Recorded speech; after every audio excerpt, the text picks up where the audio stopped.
And John, I want to move on to the other big news, of course, which is Kevin McCarthy announcing that impeachment investigation inquiry.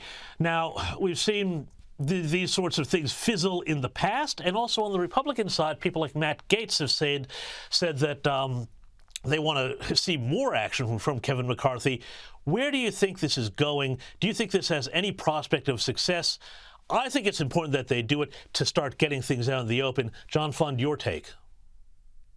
Well, I think Kevin McCarthy moved right now because he's under enormous pressure regarding the federal budget negotiations, whether or not there's going to be a government shutdown, to offer something to his more radical members in the House Republican caucus, and the impeachment investigation and move fits that bill. I'm skeptical about whether or not impeachment is a good idea.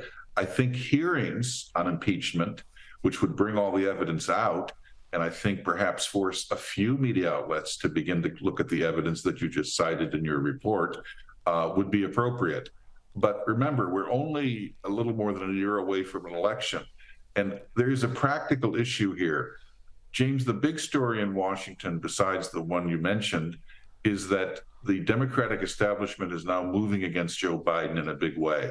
His favorite newspaper columnist, Joe Biden has identified this as David Ignatius of the Washington Post, called on him to leave the race, to not run in 2024. That was followed by other liberal columnists picking up the same cry.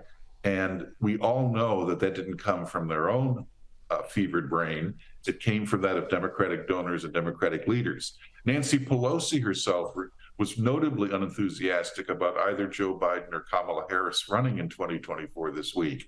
So all of this has to be looked in the background of the Democratic Party preparing to try to jettison or bully or shove Joe Biden out of the race in 2024, which would change the calculus for everyone politically. So, John, do you think then that the bat signal has gone up? And who exactly is sending that signal? I mean, as you say, you don't suddenly have this whole confluence of very influential columnists all saying the same thing, all singing from the same sheet, without some sort of memo going around saying, hey, I think this is what's going to happen here. Well, every Democratic dinner party in Washington, D.C. and New York, which is the home of the Democratic donors, for months has featured discussions about, how can we possibly take the risk of Joe Biden running again? Think about this. We saw this incredible news conference in Vietnam where Joe Biden was alternately inarticulate, insulting to his Vietnamese hosts, and then his own staff basically had to end the news conference while he was still answering questions. This is someone who's in the beginning signs of what you described earlier, probably dementia.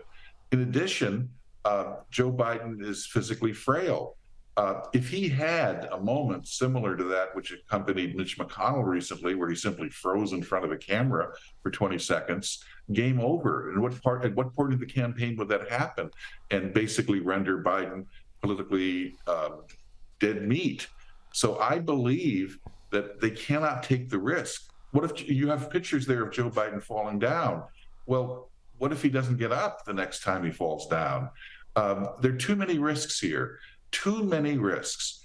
Now, the Republicans, of course, have their own problems, but remember, the Democratic consensus view is Biden can beat Trump. He beat him once, in their opinion, that he can do it again. But can he really? Look at the polls. The polls show Trump performing equal or ahead of Biden. So I think the Democrats cannot take the risk for the next 14 months that something dramatic doesn't happen to show to the American people that Joe Biden is, shall we say, going into a slow fade. Yeah, and I mean, just on polls, too, we've also seen polls saying that large numbers of Americans, 61%, I think, according to CNN, think Biden was involved with Hunter's business dealings while serving as vice president, and 42% who think that he acted illegally. Does this also add a further complication for the president and his team insofar as, they can't start, if they're running against Donald Trump, say, oh, well, this guy here, he's corrupt, when people are thinking this about them? We may see much more evidence come forward. We already saw an FBI official come forward this week and say that, yes, indeed, the prosecutor in the Hunter Biden case was not given full cooperation from the Justice Department and could not bring certain charges, was not allowed to. So if that continues, then the story, despite the media's reluctance to cover it, may force itself onto the national stage. In addition, James, one other point. This confluence of events, I think, can accelerate. Right now, Joe Biden is being given a gentle shove out the door. His friends are telling him, you've done your job. You saved the country from Trump. You've transitioned us to a clean energy future. Time to take your gold watch and go on.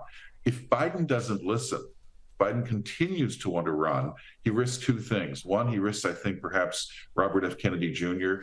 embarrassing him in the Democratic primary in New Hampshire, much as Lyndon Johnson was with Eugene McCarthy in 1968. He also risks the Democrats finally saying, this Hunter Biden thing, there may be something there. Maybe we actually have to look at this. Maybe we should, rather than automatically oppose every Republican hearing on Hunter Biden, maybe we should actually participate the way that Republicans did with the Senate Watergate hearings in 1973, which eased Richard Nixon out of office. But Joe Biden, if he persists in running for a second term, may find the Democrats discovering that there is perhaps elements of concern in the Hunter Biden story they hadn't detected before. Very interesting. John Fund, thank you so much for your analysis. Very much appreciated.